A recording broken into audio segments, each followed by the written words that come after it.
লোকজন সব ভালোভাবে খাওয়া দাওয়া করে বাড়ি চলে গিয়েছে। আর সব শেষে রাই আর রায়ের বাবা এই যে খেতে বসেছে। রাত কিন্তু অনেক হয়েছে, এখন প্রায় 11:30 মতো বাজে।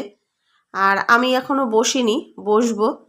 আর রাই আগে বসেছিল ফ্রেন্ডদের সাথে, কিন্তু তখন না সেরকমভাবে খেতে পারেনি। আর এখন ওই যে পনির দিয়ে খাচ্ছে, পনিরটা যেহেতু ভালো খায় তো পনিরটা করেছি বলে পনির দিয়ে খাচ্ছে।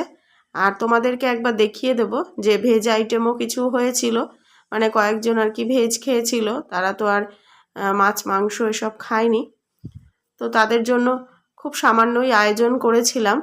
এই দেখো রাই এখন পনির দিয়ে খাচ্ছে, বললাম না পনিরটা ভীষণ ভালো খায়, তো পনিরটা দিয়ে তখন আর মানে দেয়া হয়নি। আর ফ্রেন্ডদের সাথে জাস্ট বসা, মানে বসেই ছিল, খায়নি।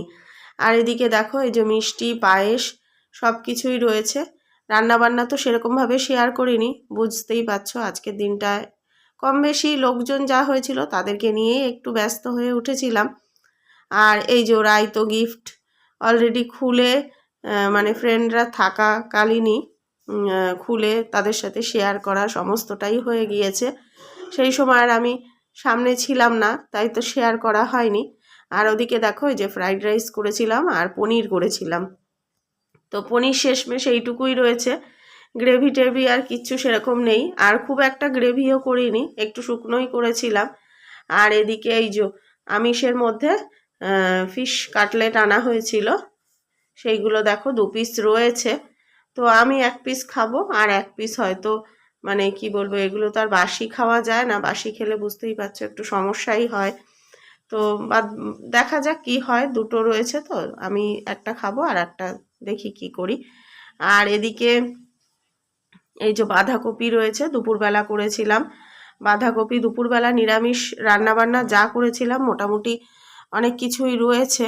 এই যে মাছের ঝোল করেছিলাম, এটা ফুলকপি আলু দিয়ে দুপুরবেলা করেছিলাম, হালকাই করেছিলাম। আর এদিকে দেখো বিরিয়ানিও রয়েছে।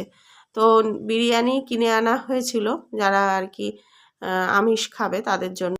তো এই হচ্ছে অতি সামান্য আয়োজন করেছিলাম, ছয় ছোট্ট করেই, নিজেদের নিয়েই আর কি, কাছের সমস্ত মানুষদের নিয়ে। তো চলো আজকে ব্লগটা বড় করছি না, কেমন লাগলো জানিয়ে।